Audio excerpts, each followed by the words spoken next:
Looking to stream the critically acclaimed film Minari on your Apple TV device? You've come to the right place.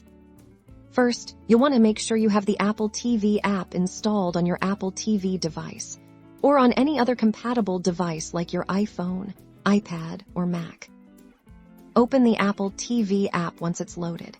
Navigate to the search bar. You can usually find this at the top of the screen. In the search bar, type Minari. The app will then show you available options for the film. You'll see that Minari is available for either rental or purchase directly through the Apple TV app typically. Rentals give you a set period, usually 48 hours, to watch the film after you start it, while purchases are yours to keep indefinitely.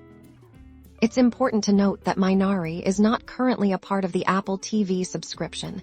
This means you don't need an Apple TV subscription to watch it. You'll simply pay the rental or purchase fee.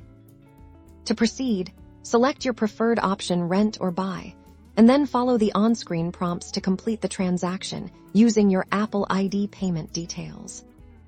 Once your purchase or rental is confirmed, you'll find Minari in your library section within the Apple TV app, ready for you to enjoy.